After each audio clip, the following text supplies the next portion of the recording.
네, 한 교수님 안녕하세요. 네, 안녕하세요. 처음 뵙겠습니다. 네, 네, 네. 시즌 3 뉴스 프리데스크에 합류해 주셔서 너무 감사드립니다. 제가 영광입니다. 초대해 주셔서. 네. 아유, 시청자들께 네. 그래도 프리데스크 시청자들은 처음 뵙는 거니까 네, 인사를 네. 한 말씀 해주시죠. 네, 우리 프리데스크 시청자 여러분, 하여간 우리 초대해 주셔서 감사드리고요. 제가 아는 것 최대한 열심히 여러분들한테 내 집 마련 또 뭐 자산 관리에 대해서 아는 것 최대한 노력해서 할 테니까 뭐 애청해 주시고 뭐 또 많이 사랑해 주시기 바랍니다. 네. 감사합니다. 부동산에 관해서 궁금한 것이 있다면 지금 실시간 채팅창에 질문 올려주시면 제가 한 교수님께 대신 여쭤봐서 답변도 드리도록 하겠습니다. 자, 우선 오늘의 키워드부터 보겠습니다. 예. 바닥, 대출금리, PF 이렇게 뽑아봤습니다. 뭐 바닥은 요즘 뭐 기사로도 많이 나오고 있죠. 최근 전국 아파트 가격 낙폭이 예. 6주 연속 줄었어요. 그래서 부동산 가격이 바닥 다지고 있다. 바닥 치는 거 아니냐 이런 얘기가 나오고 있습니다. 그리고 공시가격도 급락했기 때문에 다주택자들이 이제 매물을 거둬들인다. 이게 또 바닥의 신호 아니냐 이런 얘기도 나오고 있습니다. 자, 어떻게 보십니까? 진짜 반등하기 시작한 겁니까? 아니면 아직 바닥은 좀 남았습니까? 저는 바닥이 좀 많이 남았다고 생각합니다. 많이 남았습니까? 네네. 네. 일단 시장을 긍정적인 측면에서 네. 뭐 확대 해석하시고 싶은 분들이나 관계자분들은 지금 말씀이 맞아요. 네. 사실 데이터로 나타났으니까. 왜냐하면 뭐 1,000개가 거래되는 서울 아파트의 월 거래량이 네. 2,000개로 넘으니까 2배가 됐잖아요. 네. 그러니까 또 지금 말씀하신 것처럼 하락폭은 줄었지만 갑자기 뭐가 좀 올랐다 이런 기사들이 많이 나오잖아요. 네. 그럼 예를 들면 그거죠. 올해 주간 동향에 발표한 거 보면 실거래가 지수가 세종이 오르고 서울이 뭐 이렇게 올랐다 이런 네. 얘기 있잖아요. 근데 서울에 그 오른 지역을 보면 나머지 그러면 전국이 있잖아요. 6대 강역시야, 예. 뭐 경기도, 거기 다 내렸거든요. 그러면 서울만 반등이잖아요. 기사는 반등 이렇게 써놨잖아요. 그래서 속으시면 안 되고 또 거래량도 마찬가지인 게 1,000에서 2,000 됐잖아요. 네. 그러면 우리 서울 아파트의 월 거래량이 평균을 잡아보니까 제가 다시 요새하니까 예전에 6,100건이라 했는데 예. 6,000 한 300 몇십 건 나오더라고요. 네. 그러면 아직 멀었잖아요. 그렇죠. 그게 이제 2,000이면. 평균이에요. 네. 전국으로 따지면 전국도 많이 늘었어요. 네. 전국 거래량이 한 3만 넘어야 되는데 네. 지금 한 3만, 5, 6만이 돼야지 이제 평균인데 네. 한 지금 3만 조금 안 됐어요. 넘었나? 그 수준이고 다 그러니까 이제 1차 제가 1차 저항선이라고 하는 그 평균선의 반 수준까지는 왔어요. 예. 여기서 결정적인 게 뭐냐면 여러분들 아시는 게 1월 3일 규제 대책이 터졌잖아요. 네. 그리고 1월 30일부터 네. 돈을 풀었잖아요. 예. 특례보금자리. 네. 그러니까 이 힘이에요. 네. 그러니까 정상적인 우리가 소득을 가지고 주택 가격이 적정하다 이래서 사는 게 아니고 그 거래량도 지금 뭐 그러니까 이거죠. 100점 맞은 학생이 네. 100점이었는데 10점을 떨어졌어요. 근데 20점이 20점이 됐어요. 됐거든요. 네. 그러면 엄청 반등한 거잖아요. 그렇죠. 성적이 너무 오른 거예요. 그렇지만 절대 성적은 낮은 거죠. 근데 아직. 100점에서는 한참 멀잖아요. 네.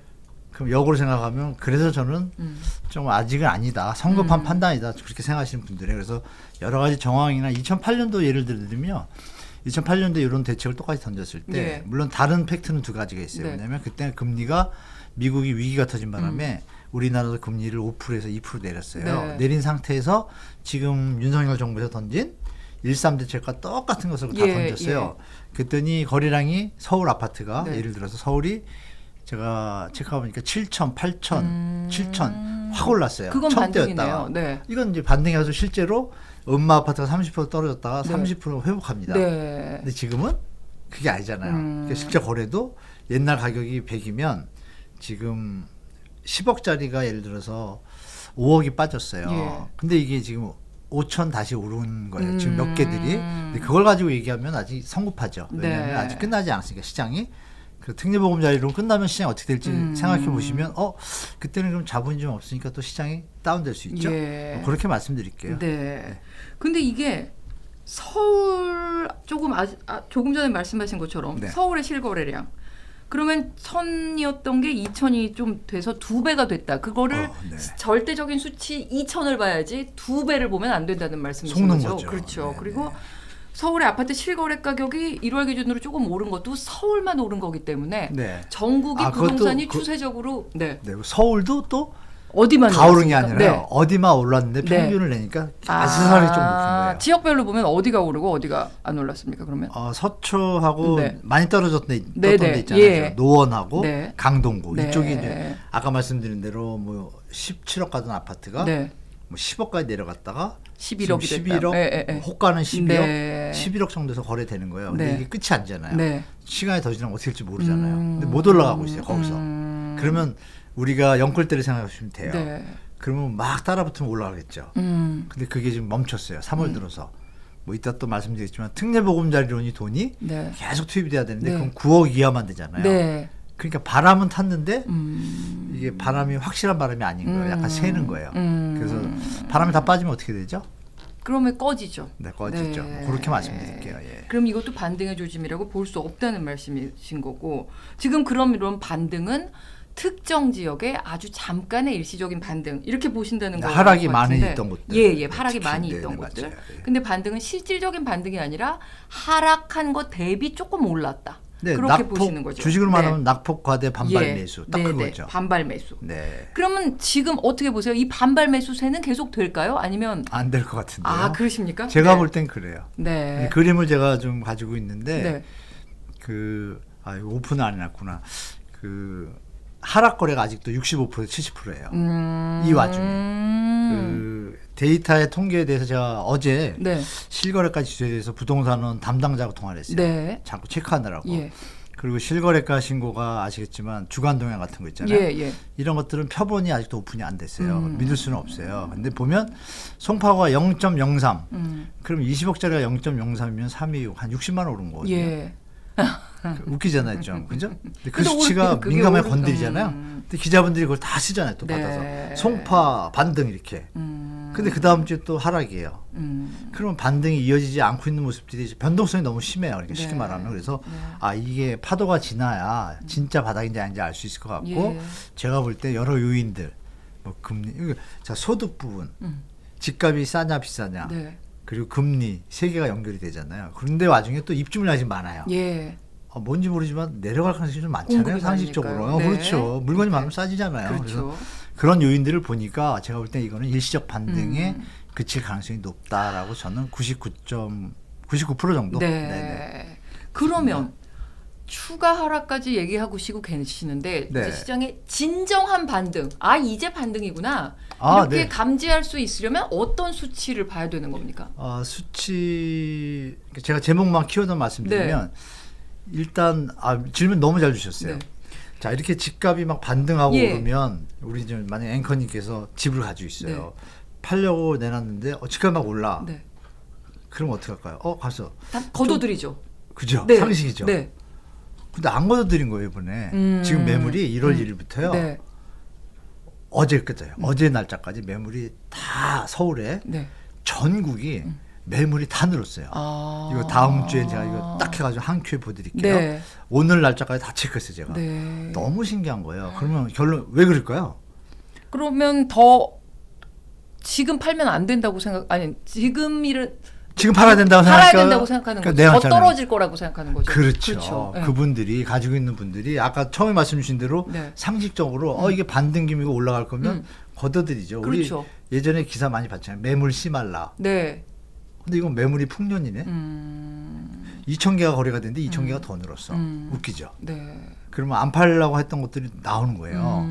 이 현상부터 말씀드리고 질문을 까먹었네. 그래가지고 그러면은 반등장이 그걸 어떻게 시작됐다라고 아냐. 하면은 매물을 걷어들이는 게 일단 본격화되는 상식이죠. 그렇죠. 그래서 하나가 그거예요. 네. 매물 감소, 반등장. 매물 감소죠. 반등하는데 왜 그렇죠. 보고서 조금 더 갖다 그렇죠. 되니까 줄죠. 줄었다가 내놓고 그렇잖아요. 매물 감소가 기본이고 거래량이 늘어야 되죠. 예. 지금 거래량은 늘었어. 네. 그죠? 2개 됐죠. 네. 그다음에 전세가가 올라가야 돼요. 왜? 가수요까지 붙고 실수요가 붙어가지고 투자가 되려면 갭이 작아야 되는데 네. 전세가가 올라가는 게 아니라 지금 내려가잖아요. 내려가고 있죠. 네. 그죠? 그 미분양, 입주 물량. 네. 이게 미분양은 줄어야 돼요. 근데 지금 늘고 집이 있죠. 자꾸 늘어나니까. 네. 그리고 다섯 번째 가면 입주 물량도 없어야 돼요. 예. 그럼 오르는 거죠. 그 반대로. 근데 이 5개 제가 말씀드렸는데 이 네. 중에 거래량 그것도 잠깐 오른 거 요거 하나 빼고 나머지는 다 뭐야 지금. 안 반등하고 좋죠. 반대잖아요. 반대로 가고 있죠. 이거 네. 어떻게 하락한다고요. 5개의 요인이 있는데 4개가 다 하락을 가리켜요. 그러니까 제가 추가 하락이 있을 거라고 이제 합리적으로 말씀드린 네. 거죠. 제 생각은. 네. 네. 그럼 5개 요인을 보셔야 반등장을 예측하실 수 있는 겁니다. 그중에 4개가 네. 상승장이면 그렇죠. 우리가 좀 네. 믿을 수 있지만 지금 매물이 얼마나 걷어들여지지, 매물이 줄고 있는가, 그리고 거래량도 지금 2천으로는 부족하죠. 어느 부족하죠. 정도 돼야 반등장이라고 볼 수 있겠습니까? 그러니까 MB 때 올라갈 때 수준을 보면 6, 7천 넘어야죠. 6, 7천. 네. 네. 그때부터 이제 확실히 3개월 이상 이어갈 때 네. 그런 반등이 쫙 가요.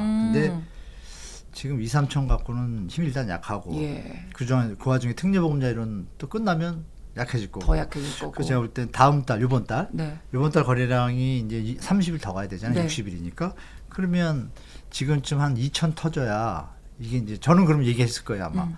다른 요인은 안 좋은데 거래량이 터진 걸 보니 이게 저가 매수는 확실하게 들어올 것 같다. 저가 9억 이하는 반등할 것 같다고 네. 얘기했는데 그것도 아니에요. 그 막 연결되는 게 아무것도 없는 거예요. 그래서 이거는 일시적인 반등이다라고 그래서 제가 자꾸 말씀드린 거고 네. 그걸로 보시는 게 좀 맞을 가능성이 높을 것 같아요. 네. 제가 볼 때. 5개를 보십시오. 네. 왜 그 내놓은 집이 들어가는가, 다시 걷어들이는가, 그리고 그 6, 7천의 거래량이 석 달 터질 이어지는가, 때, 터지든지. 그리고 전세가가 올라가는가, 맞아요. 그리고 입주 물량, 그리고 미분양 미분양, 5개를 보시면 반등장이 시작됐는지 아닌지를 정확하게 파악하실 수 있다고 네. 지금 정리를 해주셨고요. 네. 이번엔 좀 금리를 보겠습니다. 네, 금리. 지금 고금리가 계속되면서 금리가 부동산 시장에 미치는 영향이 그 어느 때보다 커졌습니다. 지금. 네, 어마어마하죠. 네. 근데 어제 미 연준이 기준금리 뭐 0.25%포인트 네, 올렸어요. 네. 그리고 올해 추가 인하는 하지 않는다. 올해 네, 인하는 하지 추가 인하 않는다. 안 이렇게 하겠다. 얘기했는데 그렇죠, 예. 이거 어떻게 보십니까? 시장에서 여러 해석이 있긴 하더라고요. 어떤 해석이? 그러니까 금리를 인하는 더 안 하겠다고 했지만 이제 긴축은 거의 끝났다는 시그널을 줬기 때문에 시장 금리가 떨어지면 대출 금리도 떨어져서 오히려 부동산 시장에는 호재가 될 거다. 상승 견인 요인이 될 수도 있다. 이런 그걸 해석도 얘기하시는 분은 있던데. 누굴까요? 그런 해석 그렇게 얘기하시는 분들 제가 이렇게 계시더라고요. 표현하면 좀 이해하실 네. 거예요. 제가 집을 많이 갖고 있어요. 팔아야 되는데 잘 안 팔려요. 네. 그러면 지금 그렇게 얘기하는 게 맞죠. 네. 긍정적으로 해석할 수 그렇죠. 있잖아요. 근데 저는 그거 상관없이 그냥 객관적으로 제가 보기에 예.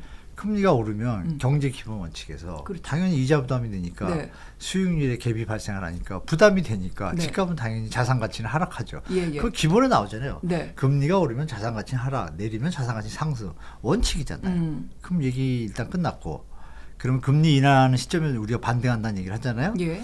그거는 이제 장기성을 봐야 되는데 네. 그 금리 인하의 성격이 있잖아요. 우리가 바람이 불어도 따뜻하고 좋은 바람이 있고 맞기 싫은 바람이 있잖아요. 네. 똑같은 바람이 아닌 거죠. 네.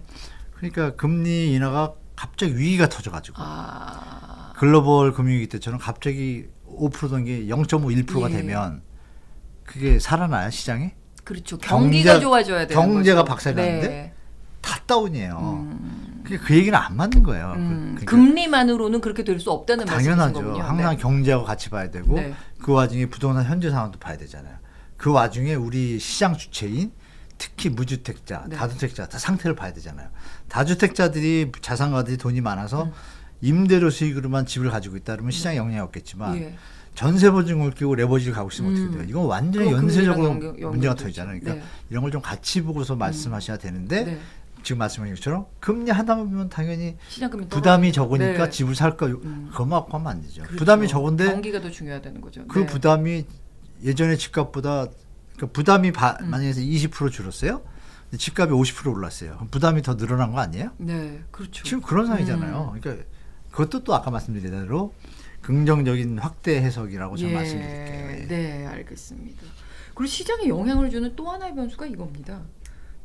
작년에 레고랜드 사태 때부터 네. 이게 굉장히 잠재적인 위험으로 네. 취급이 되고 있는데 네. 부동산 PF 문제입니다. 네. 근데 최근에 나온 자료를 보니까 저축은행들의 부동산 PF 대출 연체율이 1년 전보다 2배 이상 커졌고 일부 네. 저축은행은 지금 부실 비율이 40%까지 늘어난 데도 있더라고요. 네. 이거 심각한 겁니까? 어떻게 보세요? 저축은행은 제가 그 뭐라 그러죠? 그 돌려보는 걸 뭐라 그러죠? 스트레스 테스트를 이미 했는데 작년에 네. 금융감독원에서 한번 돌렸고 나이스 신용평가하고 한국신용평가에서도 연구원들이 몇십 네. 명이 투입돼 가지고 네. 다 돌려봤어요. 해본 결과 저축은행은 사실 지금 PF 문제에 있어서 네. 부담 가능한 수준입니다. 체크된 결과가. 그러니까 40%인데 연체율이 오른 건 문제죠. 네. 근데 그 연체율의 기준을 갖다 그 팩트에다 넣는지 모르겠어요. 연체율이 정상적일 때에 문제가 없다고 모니터링이 된 건지 네. 연체율이 몇 프로가 됐을 때는 부실화될 수도 있다. 이 부분도 있겠죠. 예. 근데 그거까지는 표현을 아직 안 했거든요. 네. 근데 나머지 제가 더 서칭해본 결과 거기가 연체율이 높아졌다는 얘기는 증권사나 이쪽에서도 자금에 문제가 생긴다는 얘기겠죠. 그렇죠. 어떤 문제든. 그래서 실제로는 어떻냐면요. 모니터링 한 결과가 제가 이미 3-4달 전에 그 레고랜드 사태를 막아줬잖아요. 네. ABCP를 예. 풀어줘서. 예. 걔가 다 1년짜리예요. 그러면 11월이니까 올해 11월에 갚아야 될 게 많고 네. 그 와중에 또 짧은 것들은 지금 1개월짜리가 한 30%로 땜빵을 했고 뭐 단위가 짧은 것도 좀 많아요. 예. 그래서 중요한 건 결론이 뭐예요? PF를 막아주면 우리가 어려워가지고 돈을 도와주면 갚아야 되잖아요. 그렇죠. 그래야 원상이 되잖아요. 그렇죠. 갚으려면 뭐가 장사를 하면 장사가 잘 돼야 되고 뭐가 돼야 되죠. 그럼 우리는 뭐죠? 분양을 위해서 한 거잖아요. 네. 전제가 분양이잖아요. PF는. 네. 분양이라는 그렇죠. 신용담보를 미래에 대한 가치를 나눠주는 게 이 개념인데 PF가 그럼 PF가 원상복귀가 되려면 분양이 돼야 분양 되죠. 시장이 돼야죠. 네. 근데 미분양이 지금 어때요? 많아지고 있죠. 그렇죠. 그럼 얘기가 또 묘하죠. 그러면 버티다 어떻게 되겠어요? 언젠가 여러분이 기억하실 게 뭐가 있냐면 이 한 가지가 있어요. 2008년도에요. 네. MB 정부 때 건설 출신이니까 잘 알잖아요. 네. 1년은 방치했습니다. 그 위기가 터졌는데 그냥 전설을 놔둬요. 미분양분이 10만 원대 그때도 예. 그냥 놔뒀어요. 더 늘어나잖아요. 더 늘어나면서 무너지기 시작합니다. 그래서 그 당시에 전문건설업이 한 250개. 다른 이제 뭐 청구라든지 좀 유명한 몇 개가 이름이 네. 없어졌어요. 지금 맞아요. 없어졌는데 그때 1년 동안 방치를 했어요. 방치해 놓고 1년 뒤에 지금 미분양 매입 대책 나왔잖아요. 네. 그걸 놓은 거예요. 근데 그때 미분양 대책의 조건도 분양가의 50에서 70%. 그것도 심사해가지고 괜찮은 것만 구제해줬어요. 나머지는 다 정리하고. 그러니까 어떻게 돼요? 분양하던 게 고분양가 때문에 파산이 되면 정리가 되면 땅값이 내려올 거 아니에요. 네. 다음 사람 사야 되니까. 그렇죠. 근데 파산되면서 저축은행이 그때는 욕심내서 막 하다가 리스크 준비를 안 하니까 예. 11개가 연속 붙어났잖아요. 맞아요. 그래서 저축은행은 이번에 7몇 건은 다 리스크 관리를 했어요. 근데 증권사하고 캐피탈 이런 데들은 아시겠지만 증권사들이 요새 물렸잖아요. 증권사들은 여러분 기억나실 거예요. 2016년도에 왜 비대면 계좌 예. 시스템이 예. 쫙 펴졌잖아요. 네. 그러면서 증권사들이 이제 수익 사업을 증권 수수료가 아니라 무료로 하고 막 각혈 경쟁하면서 예. 막 수익 모델 찾던 중에 이제 부동산이 들어온 거예요. 거의 이쪽에 돈이 막 들어간 거죠. 왜? 수수료가 뭐 1년에 뭐 10%막 8% 예. 이러니까 은행 장사보다 낫잖아요. 네. 근데 호황기였잖아요. 계속 들어간 거고 일금융권이나 저축은행은 경험이 있으니까 막 들어갈 때 중간에 잠깐 이거 떨어질 때 대비해줘 그래가지고 그렇죠. 대비가 잘 돼 있어요. 그렇죠. 그래서 이제 저축은행 대출 연체율이 늘어났지만 감당할 수 있는 수준이 충분하고 물론 한두 개 나갈 수도 있지만 증권사들이 문제죠. 네. 증권사들 중에 이제 능력 있는 데들은 자금 수급이 되잖아요. 이런 데들은 버티겠지만 그러면 미분양이 이어지는 상태다. 그러니까 여기서 만약에 지금 거래량이 반등하고 시장이 반등하면 어떻게 돼요? 그 미분양 더 터지는 거예요. 반등하면 안 돼요. 네. 내려가서 분양가 할인해서 같이 살아야 돼요. 그렇죠. 그런 분위기에서 제가 볼 때 지금 떠도는 소문 여러 가지 정보 라인을 들어보니까요. 마음의 준비들 다 하고 있던데요. 여기까지만 확실하진 않습니다. 올해 안에 뭐 조금 증권사 일부 회장님들이 퇴직하지 않으실까 뭐 이렇게 얘기가 돌고 있는 것 같아요. 그래서 금융이나 금감원에서도 보험사의 부동산 PF를 들여다보겠다. 오늘 또 그런 기사가 나왔더라고요. 네. 그러니까 증권사뿐만 아니라 캐피탈 보험사 네. 세 군데. 그러니까 비은행권에 전반적으로 지금 이 위험이 있는데 그게 오히려 저축은행보다는 나머지들이다. 여전사하고 이렇게 예. 네 군데인데 그렇죠. 증권사 제일 심해요. 네. 증권사 제일 심해요.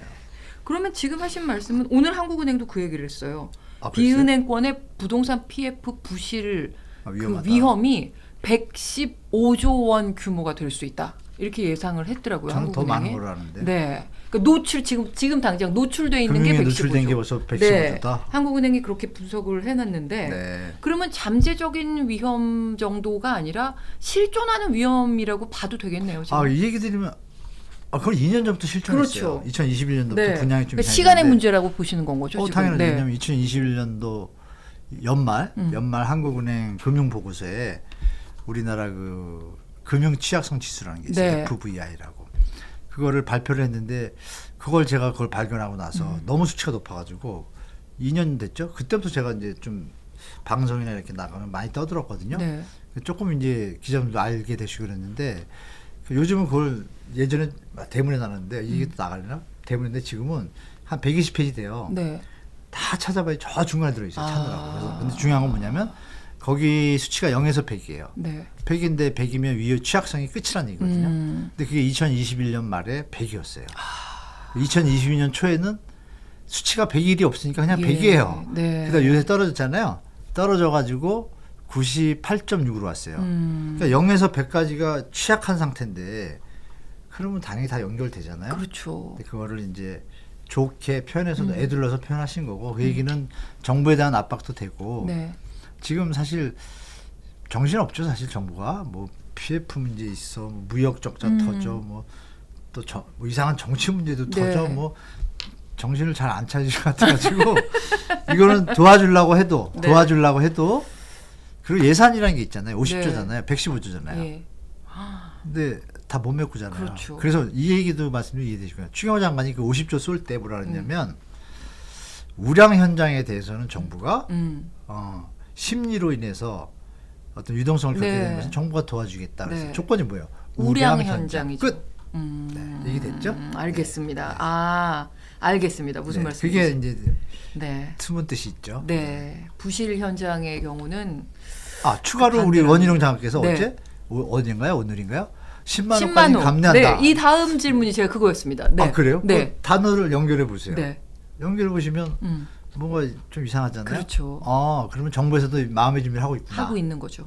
그렇죠? 그러니까 어떻게 보면 정부에서 이렇게 약간 괜찮습니다라는 걸 얘기하면서도 추경호 장관이나 원희룡 장관 같은 경우는 약간 안 좋다는 시그널을 그래도 그 마음의 준비를 하고 있다는 시그널을 보이고 맞죠. 있는 것 같아요. 그 두 이미 분은. 다 모니터링 네, 됐고 하고 있어요. 네. 이제 스피커를 조절해 거죠. 정확하십니다. 네, 그래서 맞아요. 더 하락해야 된다. 집값 더 떨어져야 된다. 그러니까 떨어질 거다라고 얘기를 안 하고 떨어져야 된다라고 된다. 얘기를 네, 하면서 맞죠. 마치 떨어지는 게 바른 방향인 것처럼 이렇게 얘기를 하면서 약간 안심을 시키는 게 아닌가. 네. 그런 마음도 좀 저는 들더라고요. 그러면 지금 시장 전망도 금리도 뭐 부동산 PF의 네. 위험도 미분양 상황도 다 추가 하락을 조금 보이잖아요. 가능성을 키우는 그런 요인들인데 그렇죠. 그럼 집 사려는 분들 지금 사면 안 되겠네요. 제가 안 된다라고 말하기가 네. 뭐한 게 워낙 언론이 막 도배가 되잖아요. 예. 반등한다, 네. 뭐한다 이러니까 불안하잖아요 또. 네. 그래서 제가 개인 유튜브에서는 그런 단어를 썼어요. 영굴 투작전 시작됐다. 조심하세요. 이런 말을 썼어요. 그러니까 다 안 사면 어떻게 되죠?